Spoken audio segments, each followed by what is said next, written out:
Hello traders, welcome to my YouTube channel. This is SK from TradeX और आज की तारीख है 19 मार्च 2024 और समय हो रहा है रात के 11:10। तो उम्मीद करता हूँ आप सब बढ़िया होंगे, अच्छे होंगे, स्वस्थ होंगे। तो इस वीडियो में मैं क्या डिस्कस करने वाला हूँ? इस वीडियो में मैं डिस्कस करने वाला हूँ कि कल की मार्केट यानी कि 20 मार्च 2024 की मार्केट कैसी हो सकती है बैंक निफ्टी की, क्योंकि कल एक्सपायरी है और ग्लोबल सेंटिमेंट्स क्या है, ऊपर से हमारे मार्केट में डेटा क्या बना हुआ है और साथ ही साथ हमारे कुछ important levels, important support and resistance. तो ये 4-5 चीज़ें मैं डिस्कस करने वाला हूँ। उसके पहले मैं ये आपसे जानना चाहता हूँ कि आपकी ट्रेडिंग कैसे चल रही है? क्या आप पैसे बना पा रहे हैं ऐसे टाइप के मार्केट में जो ये बड़े बड़े स्पाइक्स, बड़े बड़े या कैंडल्स बन रहे हैं? आप मुझे कमेंट करके बता सकते हैं। तो चलिए इस वीडियो को शुरू करते हैं।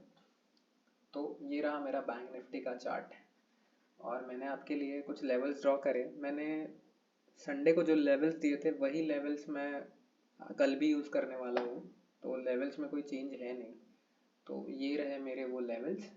बस मैंने एक यहाँ कुछ एक्स्ट्रा चीज़ ऐड करी है जो कि वो ये जोन है, ये दो जोन है। यहाँ पे अच्छे खासे तरीके से कॉल सेलर्स बैठे हुए हैं 46,700 पे, ठीक है। और इधर 46,188 एक अच्छा स्ट्रॉन्ग लेवल है जहाँ से एक बाउंस एक्सपेक्ट कर सकते हैं, क्योंकि यहाँ उतने कोई खास तरीके से कॉल सेलर्स है नहीं और ऊपर से पुट में भी उतना खासा डेटा बना नहीं है बायर्स का। तो ये दो मेरे लेवल्स है, सॉरी जोन है, ठीक है। अब मैं यहाँ बात करूँगा अपने ग्लोबल मार्केट सेंटिमेंट्स की, ठीक है। अब ग्लोबल मार्केट में क्या, जैसे US 30 का चार्ट हम देखते हैं, डाउ जोन्स का। अभी डाउ चल रही है, लाइव है हम, ठीक है। तो यहाँ डाउ जोन्स में क्या देखा गया है, जब US मार्केट खुली तो यहाँ एक शार्प मार्केट यहाँ ऊपर गई है, शार्पली बुलिश हुई है मार्केट, ठीक है। अब US मार्केट बुलिश है, कुछ एशियन मार्केट्स है जो वो भी हल्का सा बुलिशनेस की तरफ है, ज़्यादा बुलिशनेस है नहीं लेकिन हल्के बुलिशनेस की तरफ, ठीक है। तो ग्लोबल मार्केट करंट सिनेरियो में बुलिश है।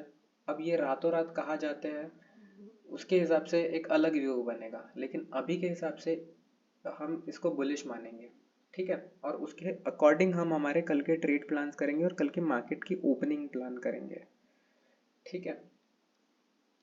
तो चलिए शुरू करते हैं। अब मैं बताता हूँ आपको डेटा के बारे में।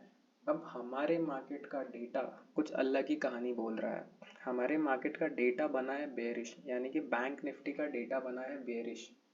अब कैसे बेयरिश बना हुआ है? बैंक निफ्टी के जो कॉल कॉल है ओटीएम साइड में, मतलब 46, अभी जैसे मार्केट अभी हमारी क्लोज हुई है 46,384 पे पोस्ट मार्केट में, ठीक है। तो अगर मैं अभी के ओटीएम्स की बात करूँ यानी कि 46,400, 46,500, 600, 700, तो यहाँ पे काफ़ी अच्छे तरीके से कॉल सेलर्स अपनी पोजीशंस को होल्ड करके बैठे हुए हैं और बहुत तरीके से प्रॉफिट में है, बहुत अच्छे से प्रॉफिट में है। आईटीएम में भी अच्छे से सेलिंग हुई है, लेकिन क्वेश्चनेबल एक बात है कि जो आईटीएम है कॉल का, मतलब 46,200, 100, 46,000, 45,900, 45,800, यहाँ कोई तरीके से कॉल सेलिंग हुई नहीं है। मतलब सिर्फ ओटीएम में और एटीएम में कॉल सेलर्स खड़े हैं अच्छे तरीके से, और जो आईटीएम है वो आईटीएम में सेलर्स खड़े हैं लेकिन उतने नहीं है और प्रॉफिट में है, ठीक है। तो मोटा मोटा हम ये मान सकते हैं कि हमारे मार्केट का डेटा बना हुआ है बेयरिश, ठीक है। और उधर मतलब कॉल सेलर्स के अकॉर्डिंग, और उधर पुट बाइंग भी उतनी खास तरीके से हुई नहीं है, यानी कि जो डेटा है वो सेलर्स का बना हुआ है। अभी भी पुट बायर्स उतने खासे तरीके से आए नहीं है। और पुट के साइड में भी एक कहानी हुई है कि ओटीएम में अच्छी खासी तरीके से सेलिंग हुई है।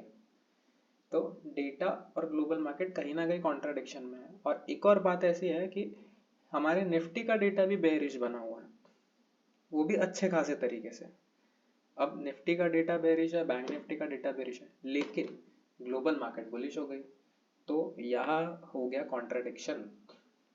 अब अब यहाँ खड़े हैं हम लोग, यहाँ से मार्केट न्यूयॉर्क सेशन खुलते ही ये लोग ऊपर आए और यहाँ खड़े हैं, 39,056 पे खड़े हैं। ठीक है, अब रातों रात ये ऐसे नीचे आते हैं, हल्का उतना नीचे तो आएंगे नहीं। अगर यहाँ से मैं फिब लगाऊं, ठीक है, यहाँ तक के नीचे आके वापस ऊपर जाने की कोशिश करेंगे। तो इस चीज़ के वजह से क्या हो सकता है, इस चीज़ के वजह से हमारी मार्केट में ना कल कहीं ना कहीं बैंक निफ्टी में कहीं ना कहीं गैप अप देखा जा सकता है। अब वो कितना गैप अप देखा जा सकता है, तो मैं उसके लिए आपको एक लेवल दूंगा। मेरे ख्याल से वहां तक के, मेरे एनालिसिस के अकॉर्डिंग वहां तक गैप अप खुलना चाहिए। ठीक है, वो मेरा लेवल होगा ये वाला, ये जोन। यहाँ जैसे अभी हम लोग खड़े 384 पे, यहाँ मार्केट की पोस्ट मार्केट में क्लोजिंग हुई है, तो मोटा मोटा यहाँ तक खुल सकते हैं 546 तक, 46,546 तक, मतलब 162 पॉइंट, या इस ये वाली जो एक और लेवल है 46,459, ये इन दो, इस जोन के बीच में खुल सकते हैं हम कहीं कल कहीं।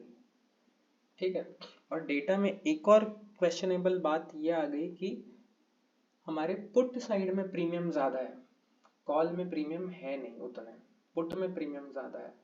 तो क्या होगा कि सेलर्स वहाँ अटैक करेंगे जहाँ प्रीमियम ज़्यादा है। ठीक है, तो कल चांसेस है, बहुत हद तक चांसेस है कि हम गैप अप खुले। अब गैप अप खुलने के बाद क्या कहानी हो सकती है, क्या ट्रेड किए जा सकते हैं।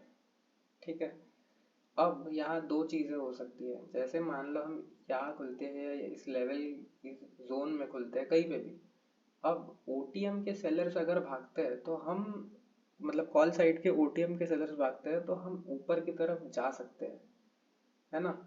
हम ऊपर की तरफ जा सकते हैं एक बार यहाँ तक 46,689 तक, है ना। और यहाँ ऐसा कुछ करके खड़े रह सकते हैं फर्स्ट हाफ में मार्केट के।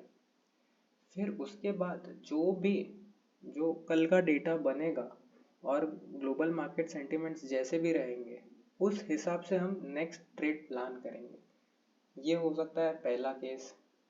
ठीक है, अब आते हैं दूसरे केस पे, जो कि वो चीज़ ऐसी हो सकती है कि, बट ये चीज़ होना थोड़ा चांसेस कम है, क्योंकि सेलर्स ऑलरेडी प्रॉफिट में है, उन्हें कोई फर्क नहीं पड़ेगा गैप अप हो या गैप डाउन हो। गैप डाउन हो तो उनके लिए बहुत अच्छी बात है, गैप अप हो तो भी उन्हें कोई फर्क नहीं पड़ने वाला, क्योंकि ऑलरेडी वो अच्छे खासे प्रॉफिट में है खड़े।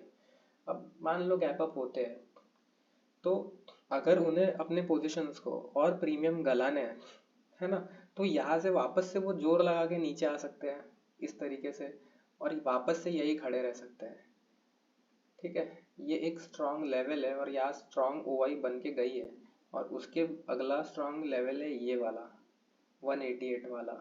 तो अगर नीचे आने की कोशिश करेंगे तो यहाँ तक आएंगे 46,188 तक के, है ना। और फिर उसके बाद जैसे ऐसे करके मान लो ये लोग आते भी है, ऐसे ऐसे करके ये लोग यहाँ तक आते भी है ना। अगर उसके बाद सेकेंड हाफ में डेटा क्या बनता है और ग्लोबल सेंटिमेंट्स क्या कहते हैं, अगर डेटा मान लो यहाँ आते आते कॉल के प्रीमियम जीरो के आसपास पहुंच जाते हैं और शॉर्ट कवरिंग हो जाती है, तो हम यहाँ से ऊपर जा सकते हैं ऐसे सेकेंड हाफ में, या हम यहीं पे कहीं खड़े रह सकते हैं।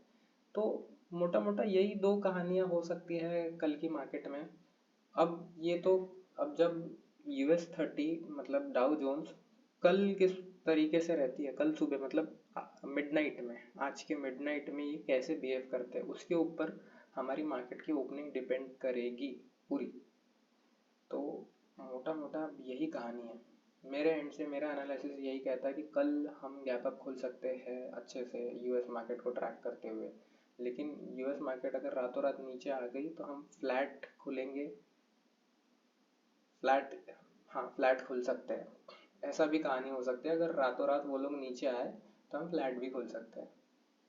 तो अभी के लिए फ़िलहाल के लिए यही चीज़ है। डेटा में और ग्लोबल मार्केट सेंटिमेंट्स में थोड़े कॉन्ट्राडिक्शन है, इस वजह से ओपनिंग डिसाइड करना थोड़ा डिफ़िकल्ट है, बट कोई नहीं, मैं कल सुबह इसका पार्ट 2 वीडियो भी बना दूंगा, वो रहेगा कम्प्लीटली कल उस मोमेंट पे US30 और दूसरे अदर जो फैक्टर्स है वो किस प्रकार बिहेव करते हैं उसके ऊपर रहेगी, उसके अकॉर्डिंग ओपनिंग हम प्लान करेंगे और हमारे ट्रेड प्लान्स मतलब हमारे ट्रेड प्लान करेंगे उस अकॉर्डिंग। तो यही तक है आज का वीडियो। ये उम्मीद करता हूँ आपको मेरा एनालिसिस पसंद आया होगा। अगर पसंद आया हो तो मेरे वीडियोस को लाइक करें, मेरे ऐसे ही वीडियोस देखने के लिए मेरे चैनल को सब्सक्राइब करें और बस that's it. Good night. Thank you.